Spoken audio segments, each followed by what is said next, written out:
उपभोग भी निर्जरा के कारण। इसका कारण बताया टीका में वैरागी का उपभोग निर्जरा के लिए ही है। वैरागी शब्द है, जो उपभोग है उससे ज्ञानी वैरागी है, इसलिए उस उपभोग की निर्जरा होती। वह उपभोग ज्ञानी को गुण नहीं करता, रस नहीं करता। बीमारी हो और कुछ खाया जाए तो रस नहीं होता, खाना गुण नहीं करता। इस तरह ज्ञानी भोगों से अत्यंत विरक्त है, भीतर से वो जानता है भोग का एक अविभाव प्रतिक्षेप भी मेरा रूप नहीं है, मेरा स्वरूप नहीं है। ऐसा जानते हुए ज्ञानी को भोग का संयोग भी होता है तो वह भोग विफल जाता है, व्यर्थ जाता है, क्योंकि वह उसे छाती से नहीं लगाता, आत्मसात नहीं करता, उसके साथ एक में होकर परिणित नहीं होता, इसलिए वह गुण नहीं करता, वो रस नहीं करता, तो वह निर्जरित हो जाता है। ऐसा प्रकरण भावार्थ में कहते हैं। तो टीका में कभी भावार्थ भी थोड़ा हुआ था। सम्यक दृष्टि को ज्ञानी कहा है। सम्यक दृष्टि जो होते हैं वो सभी ज्ञानी होते हैं, उनकी संज्ञा ज्ञानी होती है। और ज्ञानी के राग द्वेष मोह का अभाव कहा है, इसलिए सम्यक दृष्टि वैरागी है। भाव और अभाव के तात्पर्य क्या है? किसी चीज के होने और नहीं होने मात्र से इसका संबंध नहीं, लेकिन ज्ञानी अपने आप को मानता क्या है? वह अपने को जो मानता है वही होता है, वही है और वही होता है। अज्ञानी अपने को जो मानता है वही होता है, वही करता है और उसी का भोग करता है। ज्ञानी को भी राग द्वेष मोह का सद्भाव के पर्याय में देखा जाता है, लेकिन ज्ञानी अपने आप को राग द्वेष मोह से न्यारा, अपनी सत्ता निराली, एक बार राग द्वेष मोह से भिन्न सत्ता का अनुभव हो चुका है और अनुभव में ये आया कि राग द्वेष मोह और मेरी चैतन्य सत्ता, इनमें प्रकाश और अंधकार जैसा अंतर है। इसलिए दोनों में से अपने आप को एक ही माना जा सकता है, एक साथ दो नहीं माना जा सकता। या तो अपने आप को राग द्वेष मोह से रहित चैतन्य माने, या अपने आप को रागी द्वेषी और मोही माने। एक ही बात दोनों में से हो सकती है। ज्ञानी ने चैतन्य सत्ता का दर्शन किया है तो वह अपने आप को कभी भी रागी द्वेषी मोही नहीं मानता।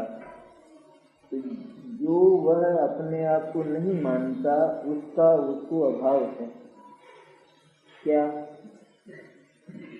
अपने आप को ज्ञानी राग द्वेष मोहमय नहीं मानता, नहीं जानता, क्योंकि वह राग द्वेष मोह रहित चैतन्य सत्ता का निरंतर अनुभव करता है, निरंतर परिणमन करता है और दोनों में परस्पर विपरीतता है। दोनों में परस्पर अंधकार और प्रकाश जैसा अंतर है। जिसने अपने आप को शुद्ध चैतन्य माना वह उस शुद्ध चैतन्य को रागी द्वेषी मोही नहीं मान सकता, और जिसने अपनी सत्ता को चैतन्य तत्व को रागी द्वेषी मोही माना वह उसे शुद्ध नहीं मान सकता। ज्ञानी ही उसको कहते हैं कि जिसने शुद्ध चैतन्य का दर्शन और अनुभव किया हो, उसने अपने आप को ऐसा माना है, इसलिए अपने आप को रागी द्वेषी मोही नहीं मानता, इसलिए उसको राग द्वेष मोह का अभाव है।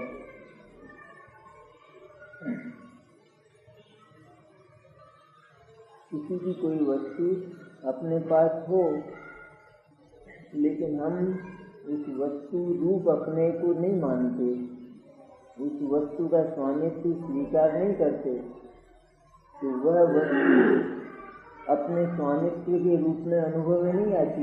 इसका अर्थ यह है कि वो रहती तो है, लेकिन वह हमारी नहीं है और वह हम नहीं। ये अनुभव करने में कोई तकलीफ नहीं।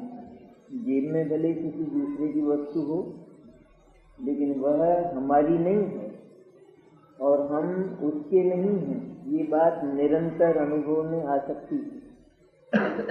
इसी तरह राग द्वेष मोह ज्ञानी की पर्याय में रहते हैं। राग द्वेष स्वयं मोह है ऐसा मानना, वो मोह तो नहीं है, दर्शन मोह। मिथ्या दर्शन तो ज्ञानी को नहीं होता है। राग द्वेष किंचित होते हैं, वे पर्याय में होने पर भी तो ज्ञानी ये जानता है कि राग द्वेष मोह तो हमेशा ही मेरी सत्ता का विरोध करने पर पैदा होते हैं। मैंने अपनी सत्ता का, मैंने अपने ज्ञान का विरोध डटकर किया है सदा से, इसलिए राग द्वेष मोह पैदा हुए।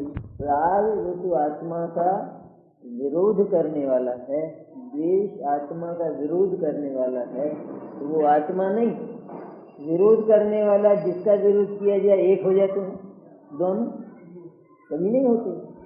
इसलिए तो विरोधी तत्व है परस्पर। आत्मा राग द्वेष मोह का विरोधी और राग द्वेष मोह आत्मा के विरोधी। दो पार्टी हैं, एक कांग्रेस और एक जनता। एक हो सकते हैं? कभी नहीं हो सकते।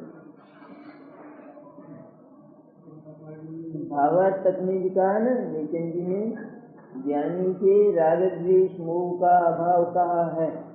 उसमें अपेक्षा तो लगाते हैं किंचित कि उसको अनंतानुबंधी राग द्वेष मोह का मिथ्या दर्शन और उसके साथ रहने वाले राग द्वेष मोह का अभाव है। लेकिन इसमें प्रक्रिया क्या ली गई है कि जिसको इस मिथ्या दर्शन और राग द्वेष मोह का अभाव हो गया, हम तो उसको संसार का ही अभाव मानते हैं। उसके संसार में कोई दम नहीं रहा। वृक्ष जैसे उखड़ गया हो तो उसमें क्या है? उसमें क्या रह गया? जो उखड़ गया है वृक्ष वो हरा हरा दिखाई देगा। लेकिन दुनिया तो ये कैसी है कि सूख गया क्या? उसमें क्या रह गया? इस तरह जिसको संसार की जड़ समाप्त हो गई, मिथ्या दर्शन और उसके साथ के तीव्र रस वाले राग द्वेष थे, तीव्र रस वाला जो क्रोधमान माया लोभ था, वो समाप्त हो गया तो मानो उसको संसार ही समाप्त हो गया, भव का ही अंत हो गया। यहाँ ज्ञानी को राग द्वेष मोह का अभाव किस ओर से कहा? एक तो उस ओर से कि वह राग द्वेष मोह रहित चैतन्य सत्ता का प्रति समय अनुभव करता है, उसकी प्रतीति करता है, मैंने अनुभव करता है। कब अनुभव नहीं है उसको? जब किसी दूसरे की ओर देखता है तो अनुभव नहीं, भूल जाता है अपने। कभी नहीं भूलता है ना। महत्व तो एकमात्र अपनी सत्ता का ही पड़ा है, चाहे जगत में किसी को भी जानता हो, देखता हो, किसी को ही। जैसे कोई रिस्क लेकर, कोई बहुत सारी संपत्ति लेकर, बहुत सारे नोट लेकर हम बैठे हों रेल में, तो कहाँ रहता है ध्यान? कहाँ है? तुम ही है निरंतर ध्यान नहीं रहता है और जगह नहीं रहता। तो इसको कब भूल जाते हैं? प्रश्न ये कभी भी नहीं भूलते हैं ना, कभी भी नहीं भूलते हैं। बातचीत भी करते हैं और काम भी करते हैं, खाना भी खाते हैं, पानी भी पीते हैं, उतरते भी हैं, चढ़ते भी, लेकिन उसको कब भूल जाते हैं और उसको बार बार याद कब करते हैं? ऐसी एक प्रच्छन्न धारा, भीतर ही भीतर बहने वाली धारा निरंतर चलती है। इस तरह ज्ञानी को भीतर ही भीतर बहने वाली ज्ञान की वैराग्यमय धारा, विरक्त धारा, जिसमें राग द्वेष मोह का अंश भी स्वीकृत नहीं है, ऐसी धारा निरंतर चलती है शुद्धात्मा के अवलंबन से। इसलिए उसको राग द्वेष मोह का अभाव है। ये बात द्रव्य दृष्टि की हुई, और पर्याय की ओर से जो कहा जाए तो उनको मिथ्या दर्शन तो चला ही गया, और जो तीव्र रस वाले राग द्वेष थे मिथ्यात्व के साथ रहने वाले, उनका तीव्र रस समाप्त हो गया, बहुत हल्का रस रह गया, मंद रस रह गया। इसलिए उस ओर से देखा जाए तो भी उसको राग द्वेष मोह का अभाव कहा जाता है। हम तो मिथ्या दर्शन और उसके साथ के राग द्वेष को ही संसार मानते। उनके चले जाने के बाद संसार में कोई दम नहीं रहता, संसार में कोई ताकत नहीं रहती। वो तो ऐसा है ना कि जैसे किसी का प्राणांत हो गया और उसका जो शव है वो अपने घर में है, क्या है वो, कितनी सी देर बाकी है, तो उस शव को स्मशान ले जाकर केवल आग लगाना है, या उसमें कुछ रह गया है शव में, उस शव में तो कुछ नहीं बचा ना, बस अब तो आग लगाना ना स्मशान ले जाके। तो ये ऐसे हैं, ये कैसे सम्यक दर्शन और आत्मानुभव होने के बाद जो राग द्वेष बचे हैं वो मुर्दे के शव जैसे हैं। ऐसा है कि जिनमें 12वें गुणस्थान में जाके आग लगाना है और इसके बाद उनका अंत हो जाना है, पर उनमें वो प्राणहीन है, उनमें प्राण नहीं है। दोनों ओर से ही राग द्वेष मोह का अभाव ज्ञानी को कहते हैं। एक तो द्रव्य की ओर से, क्योंकि द्रव्य में तो किसी को भी राग द्वेष मोह नहीं है, और उसने उस द्रव्य को राग द्वेष मोह रहित अनुभव भी किया है। इसलिए निरंतर ही वैराग्य धारा ज्ञानी को प्रवाहित होती है उस द्रव्य के अवलंबन से। द्रव्य के अवलंबन में क्या होता है, मैं तो केवल शुद्ध चिन्ह मात्र हूँ। ये वो जो धारा है, ज्ञान धारा, सम्यक दर्शन ज्ञान चारित्र की धारा, उसका परिणमन क्या है, मैं तो शुद्ध चिन्ह मात्र हूँ। ऐसा चिन्ह मात्र द्रव्य अपने को स्वीकार करता है, तो वहाँ राग द्वेष मोह की स्वीकृति नहीं है उसमें। वो जो चैतन्य सत्ता अपने आप को मानता है, इसमें राग द्वेष मोह का अभाव है नितांत, इसमें राग द्वेष मोह बिल्कुल नहीं है, और ये अपने आप को चिन्मात्र मानता है, तो रागी द्वेषी मोही मान ही नहीं सकता, संभव ही नहीं है। कोई मानकर बता दे, ताकत नहीं किसी की। और जो अपने आप को रागी द्वेषी मोही मानता है वो चिन्मात्र मान ही नहीं सकता। एक बात तो ये है, और दूसरी ओर से जो चारित्र मोह के राग द्वेष थोड़े बहुत बचे हैं, तो आचार्य कहते हैं हम उनकी ज़्यादा कीमत नहीं करते, हम उनको ज़्यादा लिफ्ट नहीं देते। किनको? जो बचे हुए राग द्वेष हैं उनको हम लिफ्ट नहीं देते हैं ज़्यादा। क्यों लिफ्ट नहीं देते हो? कि केवल आग लगा के भस्म करना बाकी है, प्राणांत तो हो चुका है, इसलिए ज़्यादा उसकी कीमत नहीं की जाती। तो ज्ञानी के राग द्वेष मोह का अभाव कहा है, इसलिए सम्यक दृष्टि विरागी है। सारे ही लोकालोक से, लोकालोक के अनंत पदार्थों से, उनके अनंत भावों से अपने आप को जिसने भिन्न अनुभव किया, तो उसको यदि उन पदार्थों का संयोग भी दिखाई देता हो तो वे उसके नहीं, अर्थात वह सदा ही उनके प्रति विरागी है। विरागी किसको कहते हैं? जिसको अपने चैतन्य के अतिरिक्त अन्य सबके प्रति परत्व हो गया हो, उसको विरागी कहते हैं।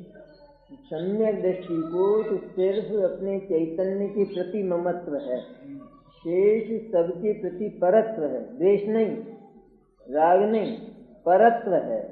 परत्व है मैंने ज्ञायकता है। परत्व कहते हैं ज्ञायकता को, क्योंकि जो पराया है ऐसा जिसने जाना, उस पराया जानने पर राग द्वेष टूटता है। राग द्वेष होता नहीं, बढ़ता नहीं पराया जानने। पराया है मैंने मेरे मतलब का नहीं है, मेरे काम का नहीं है। इस तरह से राग द्वेष टूटते हैं और उदासीनता तटस्थता होती है। सम्यक दृष्टि विरागी है, यद्यपि उसके इंद्रियों के द्वारा भोग दिखाई देता हो तथापि उसे भोग की सामग्री के प्रति राग नहीं है। उसे कई संयोग तो दिखाई देते हैं, संयोग तो दिखाई देते हैं, क्योंकि यह तो अनंत पदार्थों से भरा हुआ लोक है। इसलिए एक पदार्थ के साथ दूसरे पदार्थ का संयोग और वियोग तो होता रहता है। पदार्थ मिलते हैं और बिछुड़ जाते हैं, इसलिए संयोग और वियोग में क्या तकलीफ। जो पदार्थ हैं यहाँ तो उनका परस्पर मिलना और बिछुड़ना भी हो जाता है। ये स्कंद में नहीं होता, स्कंद में अनंत परमाणु मिलते हैं, बिछुड़ जाते हैं, फिर मिल जाते हैं। ऐसा क्यों होता है? क्योंकि ये रहते हैं नहीं, ये रहते हैं और इनकी अपनी अपनी यात्राएं हैं। ये यात्रा करते हैं तो यात्रा में मिल भी जाते हैं और बिछुड़ भी जाते हैं। दो ही काम तो होते हैं, और क्या होते हैं यात्रा में। ये जो लोक है ये पदार्थों की यात्रा है कि यहाँ पर मिलना और बिछुड़ना होता रहता है। इस तरह सम्यक दृष्टि को भी इंद्रियों के भोग दिखाई देते हैं तथा जो उसे भोग की सामग्री के प्रति राग नहीं है, भोग की सामग्री के प्रति राग नहीं। ये जो किंचित राग है ना, उसको यहाँ पर नहीं देखा है। किंचित राग की यहाँ पर गिनती नहीं की। क्या देखा है? कि सम्यक दृष्टि का हृदय देखा है। सम्यक दृष्टि की वो किंचित रागात्मक परिणति नहीं देखी, शरीर नहीं देखा, लेकिन उसका हृदय देखा है सम्यक दृष्टि का। सम्यक दृष्टि का हृदय भोग से अत्यंत विरक्त है। जो अत्यंत विरक्त है वो भोग कैसे भोगेगा? ये प्रश्न आचार्य का, ज्ञानियों का प्रश्न। जो भोग से विरक्त है वो भोग कैसे भोगेगा? तुम कहते हो हमको तो भोगता हुआ दिखाई देता है, तुमको पी लिया हुआ है। तुम्हारे पास देखने की जो आंख है वो साफ नहीं है। साफ आंख से देखो तो लगेगा कि वह तो सचमुच भोग से अत्यंत विरक्त है भीतर से। यद्यपि उसके इंद्रियों के द्वारा भोग दिखाई देता हो तथापि उसे भोग की सामग्री के प्रति राग नहीं है। छल ग्रहण करने की बात नहीं है। छल ग्रहण बहुत हो सकता है, छल के लिए गुंजाइश बहुत है। तो मान लेते हैं ना, कच्चे मुमुक्षु है ना, कच्चे छली क्या मान लेते हैं? ये तो भोग दिखाई देता है हमारे भीतर, राग थोड़ा ही। पर पहले सम्यक दृष्टि ज्ञानी बनकर आत्मा का अनुभव न हुआ हो तो ये बात उठाने लायक नहीं है। वो पापी है महा अगर ये बात उठाता है। आत्मानुभव होने के बाद तुमको कोई कहने सुनने वाला नहीं है। तुम्हारा मार्ग तुम स्वयं खोज लो। लेकिन आत्मानुभव से पहले, सम्यक दर्शन के पहले ये तो जड़ हैं, ये तो पुद्गल हैं, मैं इनको थोड़ी भोगता हूँ। इस तरह छल ग्रहण करके पाप को प्रोत्साहित नहीं करना। इसलिए बात सम्यक दृष्टि की ली है। सम्यक दृष्टि ज्ञानी है और विरागी है, इसलिए पहले सम्यक दृष्टि ज्ञानी और विरागी बने, इसके बाद भोग भोगें तो कोई तकलीफ नहीं। लेकिन पहले सम्यक दृष्टि ज्ञानी और विरागी बने, ये है बात। ऐसा नहीं है कि हम तो ये तो हमारे बाहर से दिखते हैं, हमारे भीतर थोड़ा ही। इस तरह नरक की साई नहीं देना, नरक का एडवांस नहीं देना, नरक का रिजर्वेशन नहीं लेना।